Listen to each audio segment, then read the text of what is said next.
मिल्कीपुर हम सब लोग मिल करके जीत के दिखाएंगे।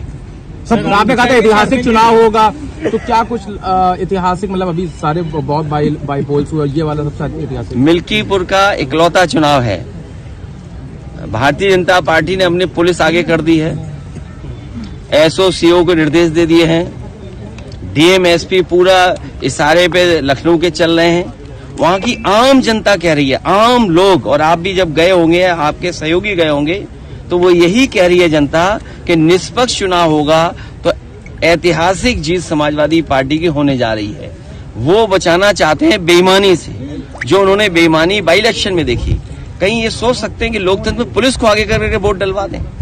ये बीजेपी के लोग और बीजेपी की सरकार पुलिस के इशारे पे काम करना चाहती है।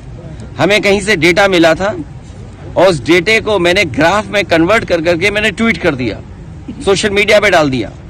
वहां के लोगों ने जवाब दिया, लेकिन उसके बाद जब दूसरा डेटा भी मैंने डाला, उसके बाद लगा कि वहां के अधिकारी, पदाधिकारी और सरकार के लोगों को सांप सूंघ गया। ये जो संस्कृति पैदा की जा रही डेमोक्रेसी में अधिकारियों के माध्यम से वोट डलवाने की, ये परंपरा गलत है। कल को दूसरी सरकार आएगी और अगर इसी रास्ते पे चलेगी तो मुझे लगता है कि बहुत सारे इनके नेता वोट भी डालने नहीं जाएंगे। सर केंद्र सरकार पे आरोप लग रहा है कि प्लेसेस ऑफ वर्शिप एक्ट पे वो जान के रिप्लाई फाइल नहीं करे सुप्रीम कोर्ट पे, ताकि हियरिंग डिले हो सके। देखिए, प्लेसेस ऑफ वर्शिप एक्ट और जो हमारा संविधान हमें जो रास्ता दिखाता है, हमें सभी धर्मों के बराबर सम्मान करना है।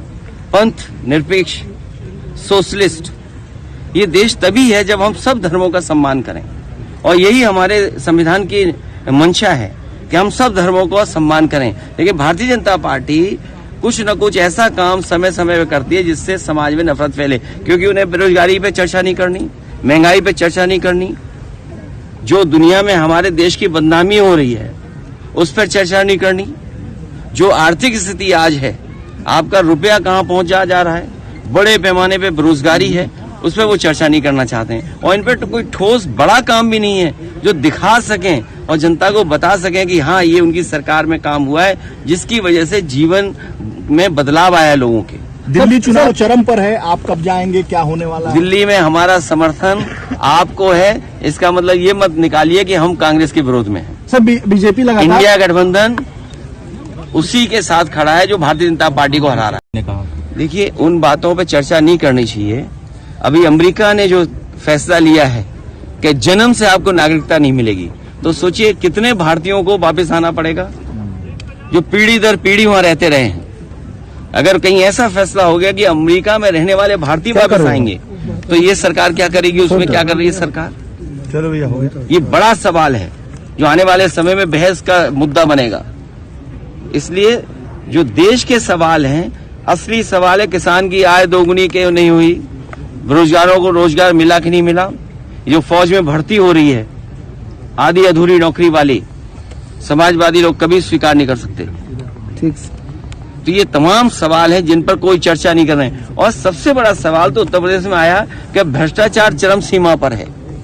आप लोगों को इतने पैकेज मिलते हैं, उसके बाद भी आप खबर दिखाते हैं। मैं आपका धन्यवाद देना चाहता हूँ। आज इतने पैकेज के बाद भी बहुत सारे साथी कहीं न कहीं सच्ची खबर दिखाते हैं कि भ्रष्टाचार सरकार में कितना है। 2 दिन 3 दिन बाद हर दिन दिखाई देता है इनके विभाग कैसे लूटे जा रहे हैं, कितने लूट हो रही है इनके विभागों में, ऊपर से नीचे तक। और फिर सबसे बड़ा गोरख धंधा तो वो चल रहा है, गंगा एक्सप्रेसवे का तो नहीं कहेंगे अभी क्योंकि वो पूरा नहीं हुआ। ये लोग कह रहे थे कुंभ तक पूरा हो जाएगा। आप बताओ, सब जानते होंगे आप, यही सरकार दावा कर रही थी कि महाकुंभ होगा तब तक गंगा एक्सप्रेसवे बन जाएगा। पूर्वांचल एक्सप्रेसवे में जो लिंक जुड़ा है गोरखपुर, उससे बड़ा गोरख धंधा कहीं नहीं हुआ होगा जो वहां दिखाई दे रहा है। 22 में बनना था, आज से नहीं बन पाया। 7,000 करोड़ की योजना है। तो ये वो सवाल है जिसका जवाब भारतीय जनता पार्टी पे नहीं है। घर घर जल, उसमें कितनी उंगली उठी है, पूरे गांव खोद दिए गए। उन बातों को अभी स्पष्ट सरकार के लोग ही किसी न किसी दिन कहेंगे। जिस तरीके से अगर किसी से भ्रष्टाचार के सवाल पूछो तो वो श्लोक सुनाने लगते हैं। किसी विभाग में अगर आप सच्चाई से उन मंत्रियों से पूछोगे तो वो भी आपको श्लोक सुना सकते हैं।